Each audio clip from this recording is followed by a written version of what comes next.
Bom dia, boa tarde, boa noite para você que está aí do outro lado.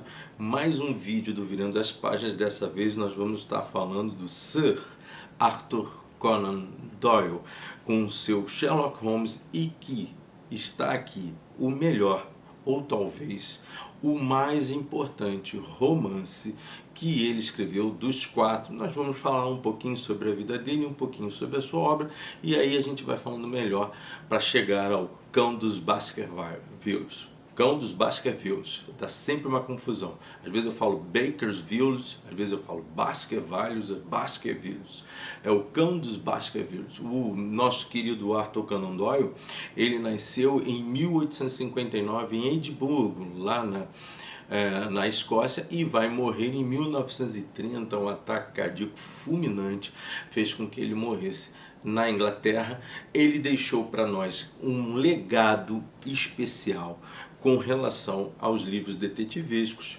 Criou um dos personagens mais importantes da literatura. Só para que você tenha noção, no Guinness diz que o nome do Sherlock Holmes está inserindo no maior número de obras literárias e cinematográficas, superando em muito o Conde Drácula. Então, só para que você tenha a noção do impacto do Sherlock Holmes dentro da sociedade britânica, para cada 5 ingleses, um acredita que Sherlock Holmes definitivamente existiu.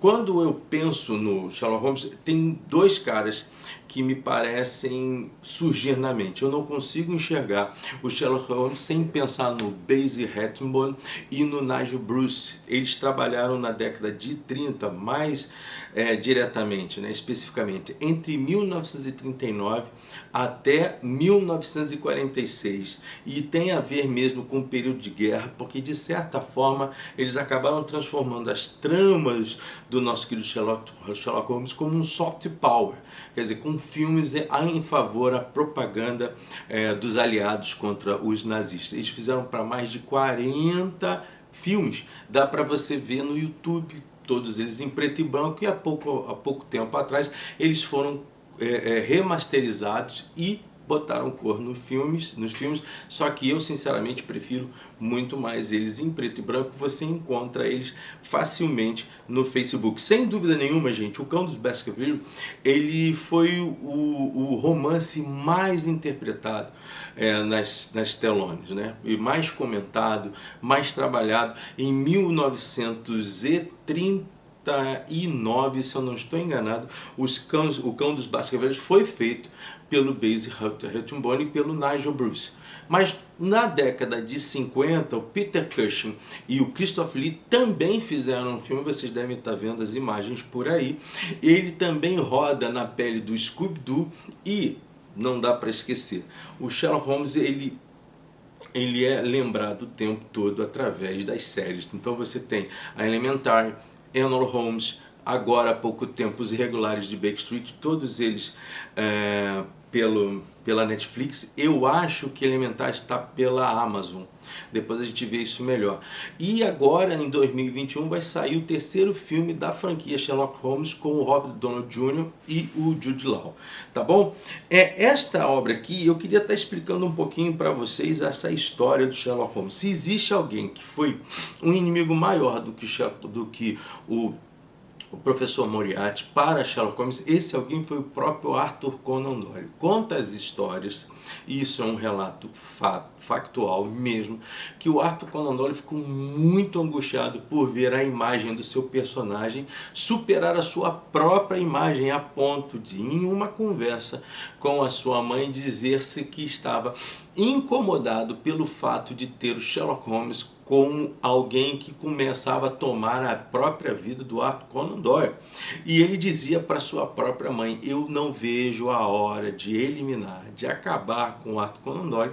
Isso vai acontecer, eu vou dizer para vocês já já, se eu não estou enganado, em 1893 essa situação vai acontecer, e aí a partir daí ele acabou por criar outras obras, ele foi fazendo outras obras. Para a gente conversar um pouquinho sobre o Arthur Conan Doyle, a gente tem que imaginar o período vitoriano, da literatura vitoriana, que começa lá, eu sempre falo isso com vocês, com Charles Dickens. Charles Dickens vai iniciar um movimento muito frutífero na literatura britânica, que você acaba chegando ao colo do Arthur Conan Doyle todas essas influências, inclusive também aí já nos Estados Unidos com o Edgar Allan Poe. A gente vai falar um pouquinho mais sobre Edgar Allan Poe e sobre sua influência para o surgimento de Sherlock Holmes. Mas você tem Robert Louis Stevenson, que é influenciado pelo Charles Dickens, vai influenciar o Sherlock Holmes, e não é à toa que não apenas o Arthur Conan Doyle vai criar um personagem detetivístico. Você não pode esquecer da nossa querida Agatha Christie com o seu Poirot, e também com a sua velhinha, com a sua heroína, que nada mais era que a própria expectativa e a própria Agatha Christie em pessoa, que é a Miss Marple. Você não pode esquecer o nosso querido Chesterton com o seu Padre Brown, e por aí vai. A questão dos livros do Sherlock Holmes, a gente precisa discutir aqui algumas questões interessantes antes mesmo de falar um pouquinho sobre a obra em si. O Sherlock Holmes, apesar de criar um homem com uma característica altamente dedutiva, totalmente contrário a qualquer cessação da metafísica, e o processo e a ideia metafísica dentro dessa obra vai acontecer, e depois mais além vai se repetir também com o caso do Vampiro de Sussex.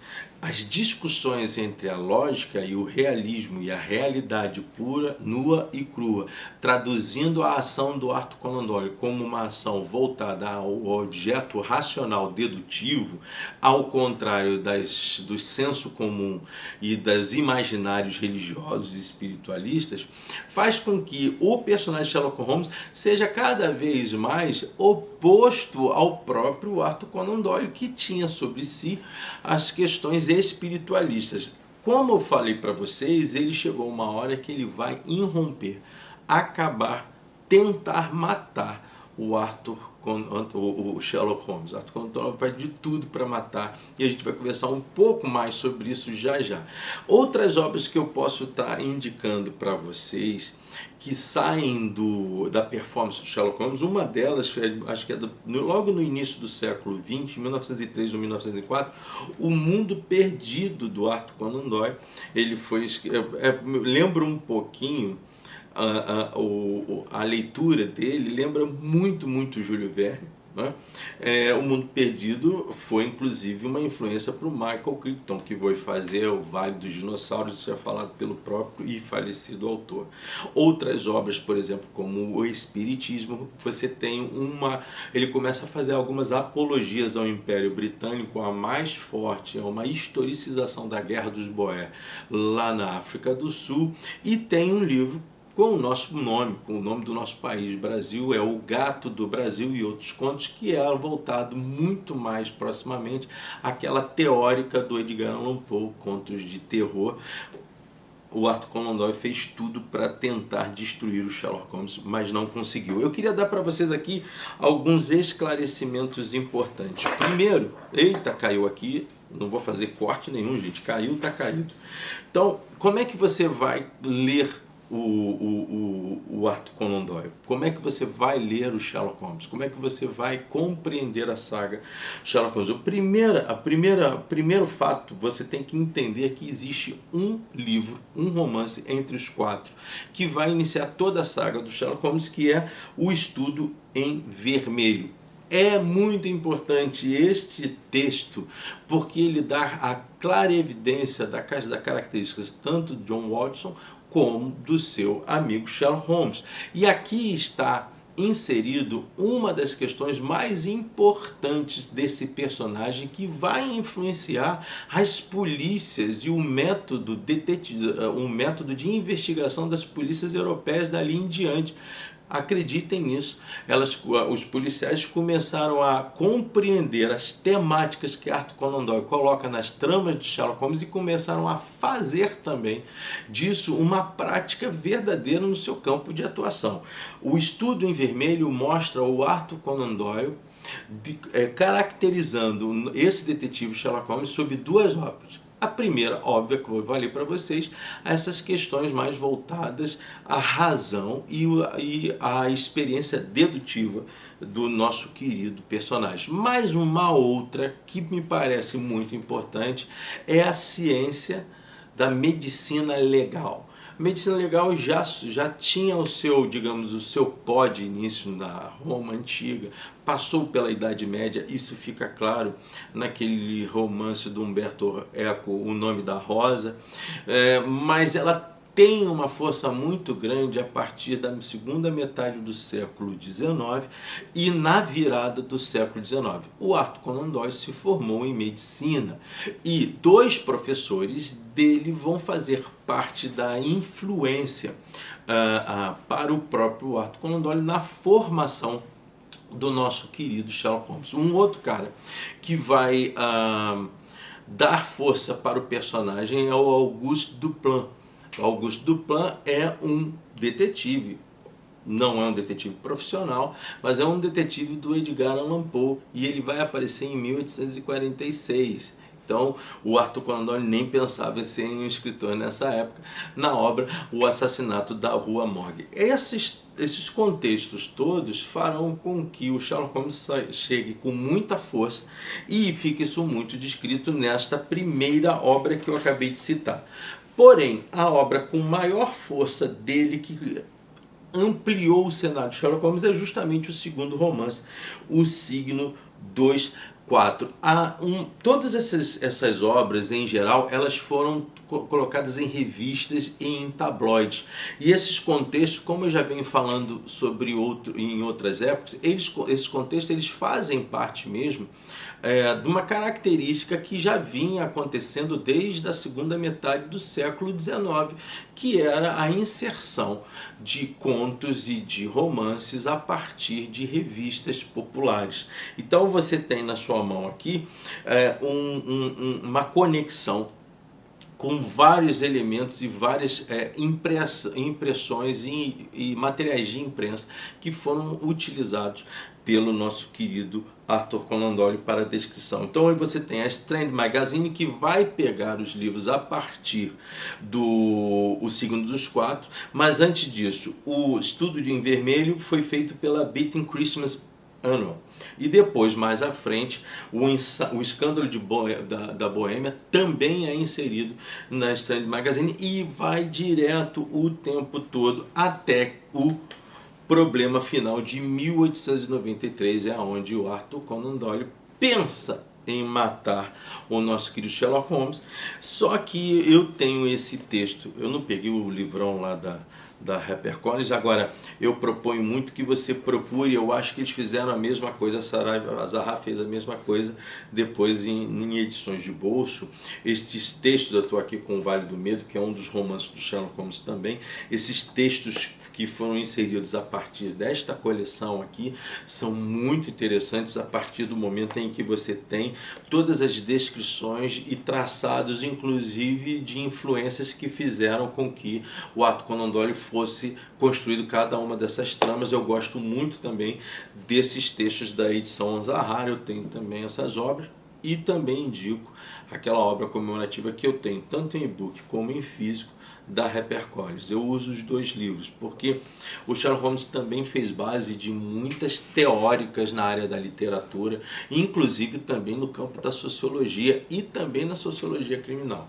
Isso é uma coisa que você precisa guardar. Não são apenas romances que o Arthur Conan Doyle escreveu a partir do Sherlock Holmes. Foi um traçado, definitivamente um traçado, que fez uma divisão entre o que era e o que foi no campo literário depois da pessoa do Sherlock Holmes depois desse personagem. Então, você tem um texto aqui no final, onde o Watson, normalmente o Watson ele fala muito nos contos e também, e principalmente nos romances do Sherlock Holmes, e ele vai falar demais no Cão dos Baskerville, e eu vou conversar um pouquinho sobre isso, mas olha que o Arthur Conan Doyle não foi, ele foi bastante inteligente quando ele escreveu O Problema Final, quando Arthur Conan Doyle descreve a luta entre o professor Moriarty, que é um ser contrário, um expoente do mal,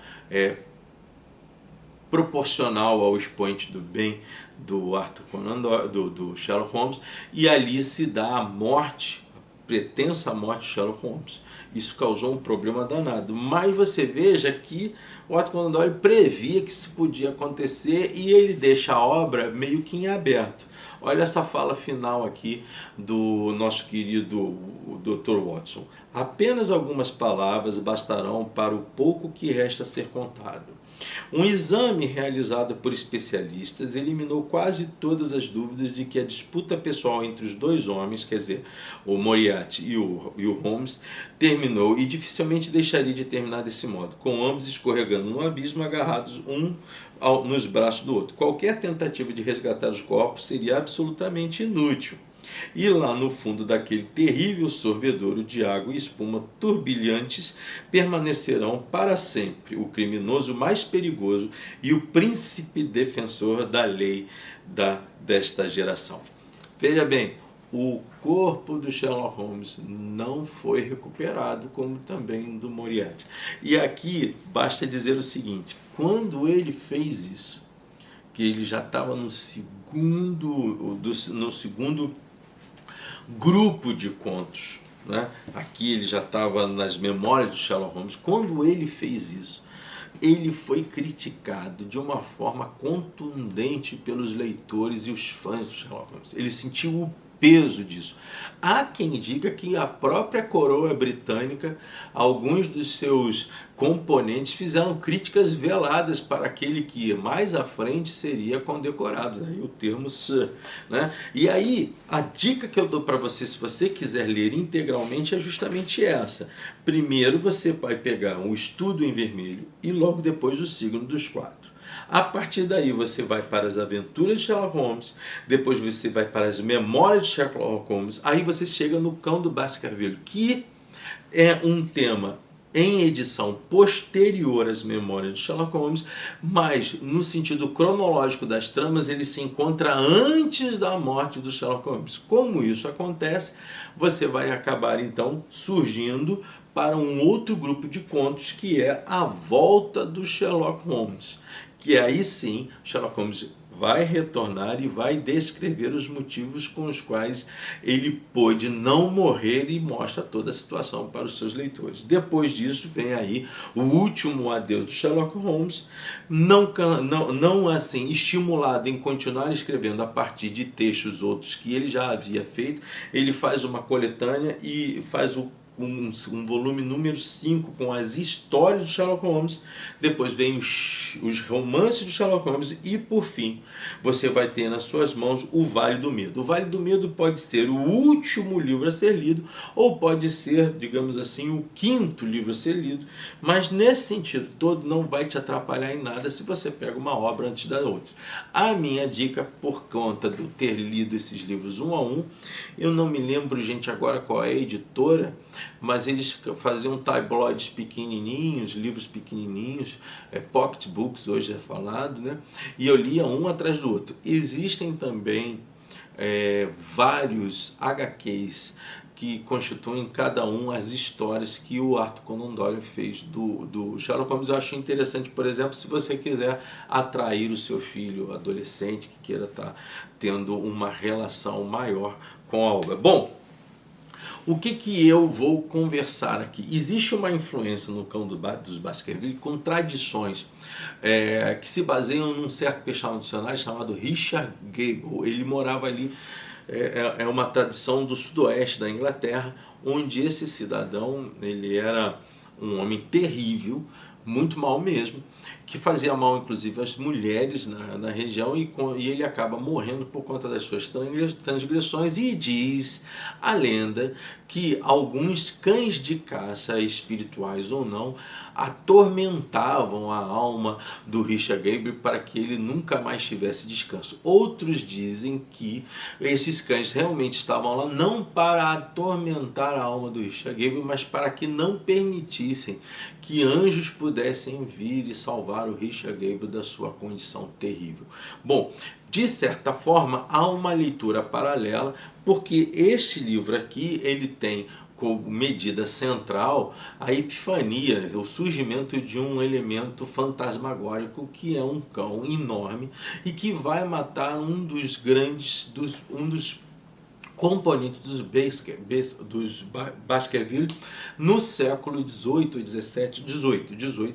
É o Hugo Baskerville, que era um tirano e que vai perseguir uma mulher, e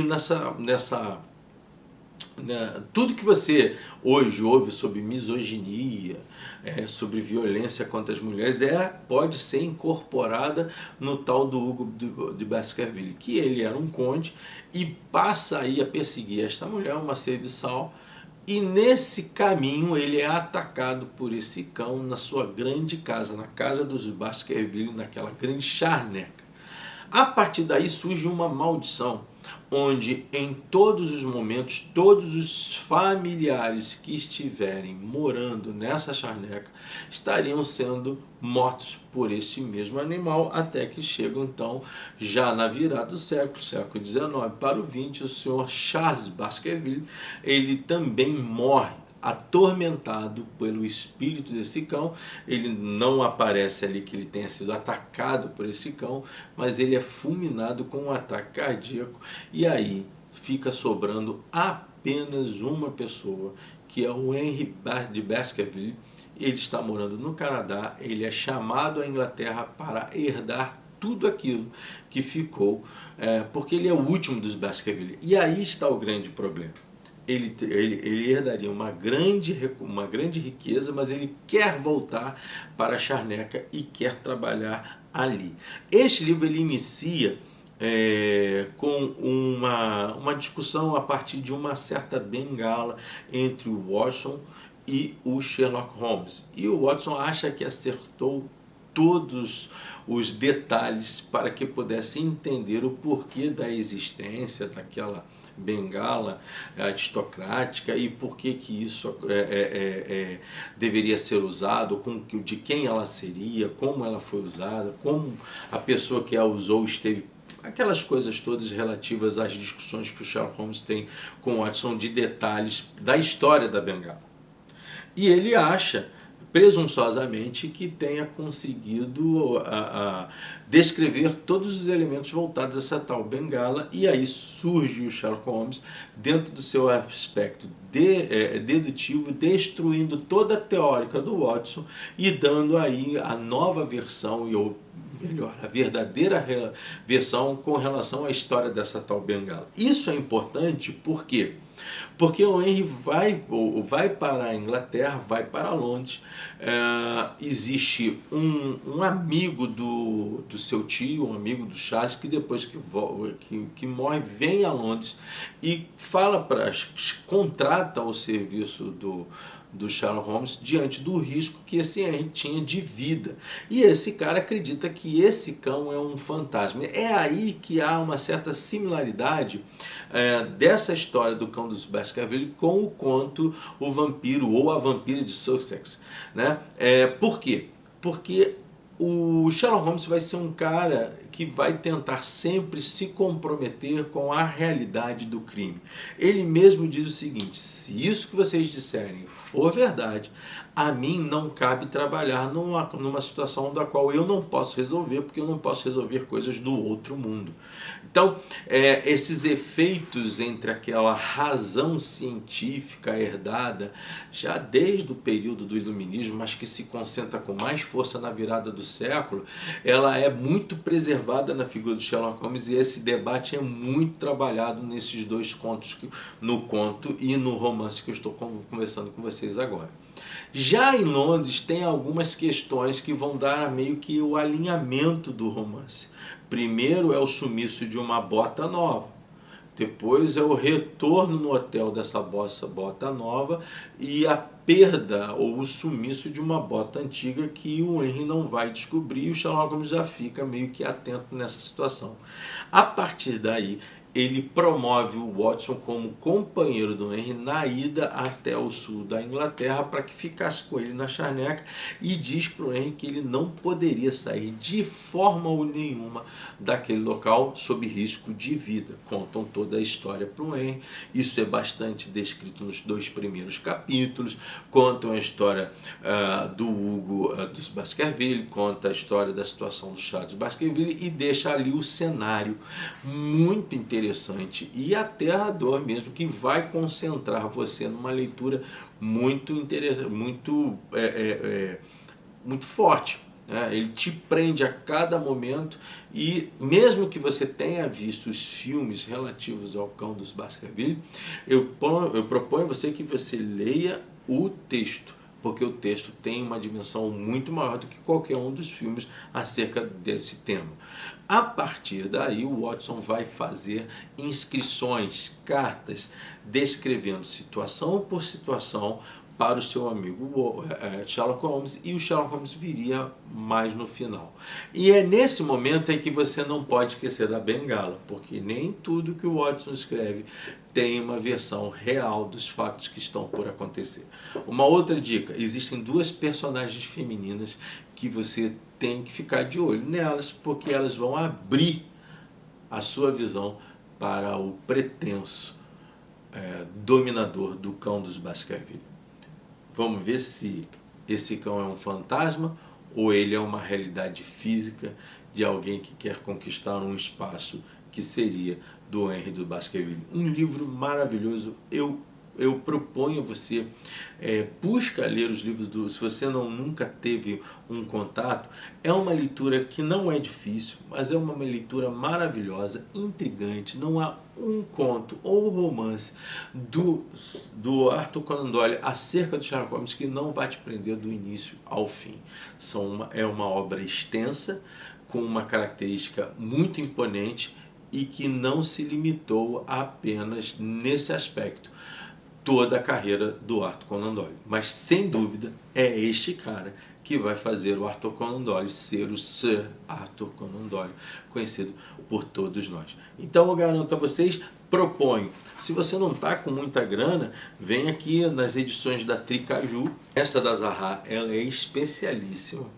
A da HarperCollins é muito boa também. Se você quiser dar mergulhos mais profundos, você pode fazer comparativos. Há também a edição da Tricaju, que está seguindo o mesmo caminho da Príncipes da Pé de Letra. Gente, para que eu não seja injusto, existem outras editoras que estão fazendo a mesma coisa, criando uma obra como essa, de fácil penetração popular, um valor módico, dentro de uma população tão empobrecida, e que dá a possibilidade dessas pessoas terem uma condição de leitura. Queria estar incentivando muito a você, se você tem alguns livros, doe. Se você tem livros repetidos, não fica preso a uma obra. Se você tem tantas obras na sua mão, às vezes sobre o mesmo tema, procure doar, procure dar de presente livros e procure incentivar a população brasileira, as pessoas que estão mais próximas a você, a lerem. Isso é importante, tá certo?